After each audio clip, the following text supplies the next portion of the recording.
So Nick Wright decided to put out his top 50 players in the last 50 years, and a lot of people got upset that Michael Jordan was number 3. But hey, man, you can't really expect much else from Nick Wright, but he is going to explain himself, so let's hear him out.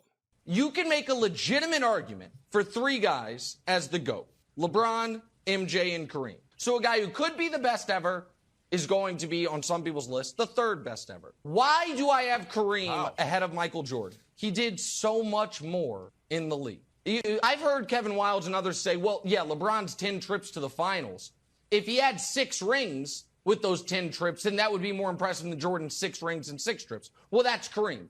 10 trips to the finals with 6 rings, and by the way, also 6 MVPs.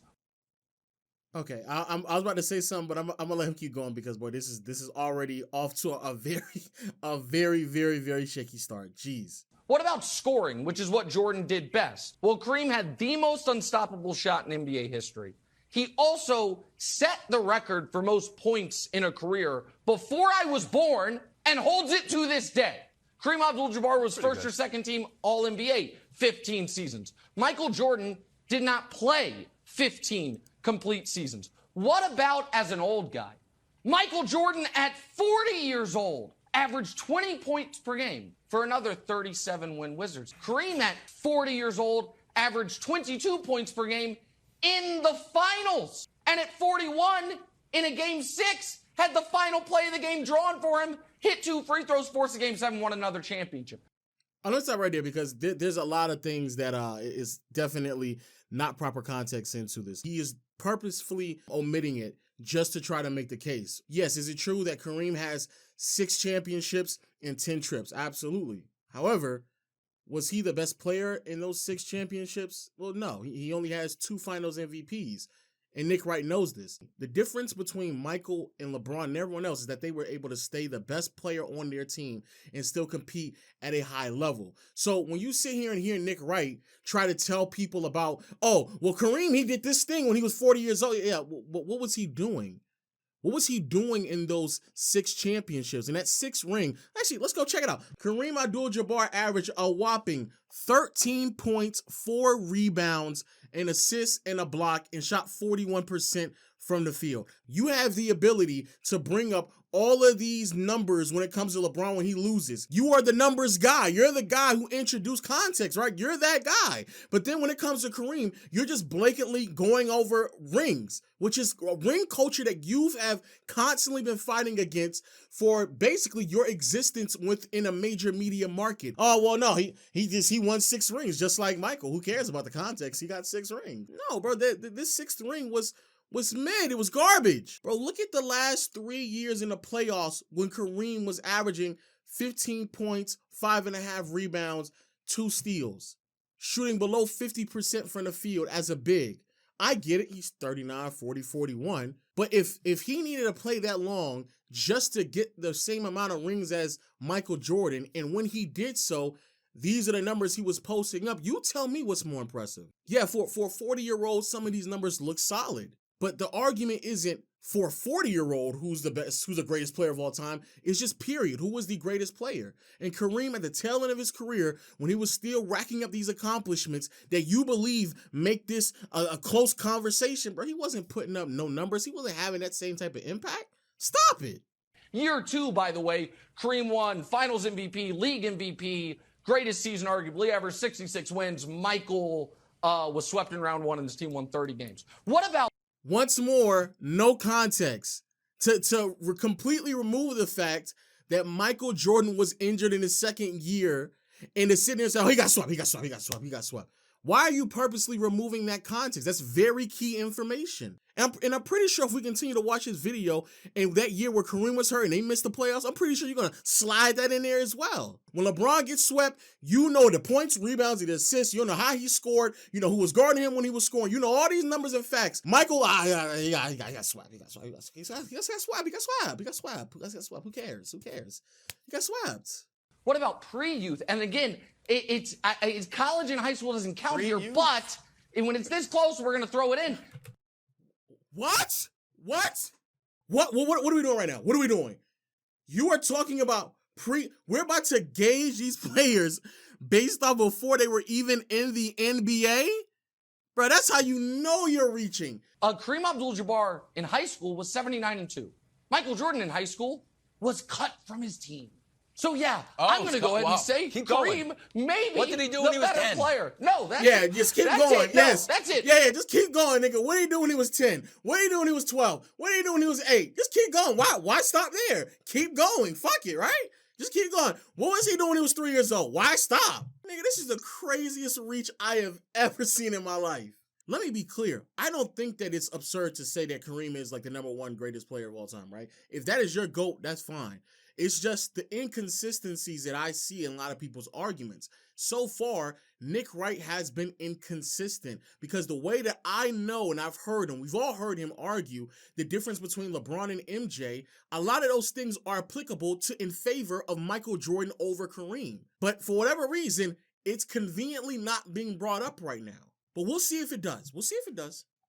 You're wrong. You're flat out wrong. You're egregiously wrong. You're so wrong. From baby boomers to Generation X, Y, Z, Alpha, that's the new kids being born. They're all looking at this like, what? Alpha. They're flummoxed. They're astounded. They're aghast. I ain't gonna lie, this is why I can't watch shows like this. Like, there's an actual argument to why he's wrong. And instead of actually highlighting it, he's basically just saying, well, the overall consensus is this, so that's why you're wrong. Like, no, explain why he's wrong. You sitting here filibustering for like 2 minutes, really saying nothing, it puts on this perception that you actually don't have a quality argument. No player, Nick, and you'll have to agree with this, has dominated the NBA like Michael Jordan has. Bro, I hate when people just sit here and they use buzzwords. Oh, he was just so dominant. Oh my God, he's so dominant. Like, what does that mean? What does that mean? The most entertaining, electrifying player. Like, y'all just sit here and say buzzwords that don't actually mean anything. What are you saying? Say something. He wasn't winning. He only won it with Oscar and Magic. And then he missed the playoffs twice at the height of his powers. Yeah. Once in 1975 and 1976. Yeah, once he broke his hand. In those 2 years, oh my! It's almost as if like I knew they were gonna say it. Yeah, he missed the playoffs one time because he broke his hand, which is true. But when he brought up the fact that Michael Jordan got swept and it didn't matter, he got swept. Nobody didn't sit here and say, well, yeah, Michael Jordan had a bad seeding because he missed basically the entire regular season and forced his way back in before the playoffs could start, and that's how they ended up with that horrible regular season. None of that, context did not matter then. Kareem, they matter. So longevity really does not hold that much weight for Nick Wright. He's just making this up and talking out of his ass right now. Jordan raised his scoring by 3 points, his rebounds and his assists in the playoffs. Kareem actually dropped slightly in points, rebounds, and blocks in the playoffs, but essentially it was the same as his regular season. That's because the playoff stuff though is unfair. But he was because Jordan wasn't good enough. Hold on. Jordan wasn't good enough at age 40 to get to the playoffs. Kareem's first 12 years in the playoffs averaged a tidy 30, 16, 4, and 3. No, you can't. What? Your argument is longevity, and then what the fuck is this nigga talking about?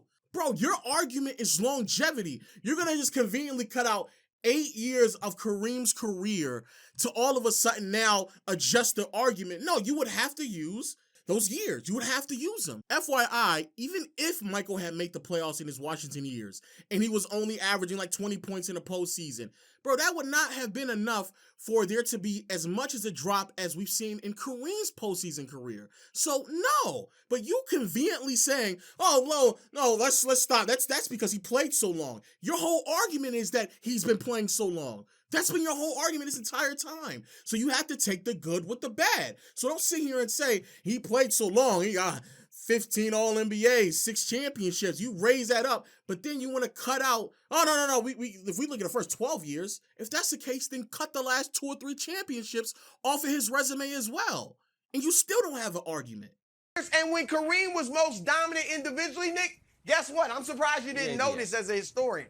Half of the best players in the world, half of the best players in the world were in the ABA. No Dr. J, George Gervin. This is the reason why it's hard to take Nick Wright serious. Because if you ever heard Nick Wright talk, there's this one fundamental argument that he has that I actually agree with him, because there's definitely parts of Michael Jordan's career that we need to discuss. But for whatever reason, we don't discuss it. And so Nick Wright brings this up all the time. Why do we only talk about Michael Jordan's career as if it was only like 6 years? Why do we only talk about the 3 years and the 2-3-piece 6 years? Why don't we want to talk about the years before that? Why is it like, and that's a very fair argument. But when it came to Kareem, there's an 8-year gap that Nick Wright just completely forgot about. He just so happens, oh man, I'm gonna go as far as to talk about Kareem when he's 38, 39, 40, 41. I'm also going to talk about Kareem when he first got in the league, the first 2 or 3 years of his career. I'm actually going to go as far as to talk about Kareem before he even was in the NBA. I'm willing to go that far to make the argument. But the 8 years in his prime, when he wasn't making the finals, some of these years were first, second round exits. Some of these years, like Chris Broussard said, he didn't even make the playoffs. Even if we were to remove the year in which he broke his hand, and that's why they didn't make the playoffs, there's a year where Kareem didn't even lead the team to a 500 record, and that's why they missed the playoffs. I know some people going to be in the comment section, it was because of division rules. Even if it's true, who cares? Why is a prime Kareem leading a team to a below 500 record? Why is that? That shouldn't be happening. You won 1 championship in the beginning of the 70s with Oscar Robertson on your team. Granted, Oscar was not the same player that he once was before, but with Oscar. And then you didn't win again until Magic came. That's the truth. Somehow just escaped his mind, though. Somehow just escaped Nick Wright's mind. And this is why you can't take him serious. And not only within this 8 years, like Chris Broussard said, half of the most talented players in the world, in the country at bare minimum, they weren't even in the league. They were playing in the ABA. So you weren't even playing up against the best talent in the country. And you still couldn't dominate. But that 8-year gap in Kareem's career, from his last championship, to his first championship until the second one, before Magic Johnson came, it just escaped his mind. Oh man, I don't know how Nick Wright definitely didn't bring any of that up. That just escaped his mind. 8 years. And that's that, bro. That's dumb. You're dumb. You're dumb, dog. You're just dumb. Okay, this is all right, let's be clear. This is the dumbest thing I've ever seen. The winner of the college basketball GOAT bracket is Michael. This is the dumbest thing. This is dumb. This is this is dumb. I think anybody with a brain who knows anything about college basketball would know that this is dumb. This is just dumb.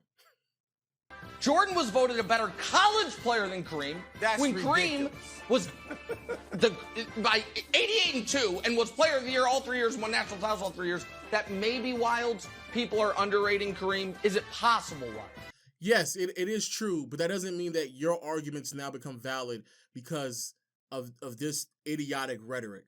But also, going back to what I said about Chris Broussard, like, this is the reason why we can't just go based off of what the masses say or the casuals say, because the casuals and the masses will also say something as dumb as this. So that's the reason why you can't do that. You actually have to argue a legitimate argument.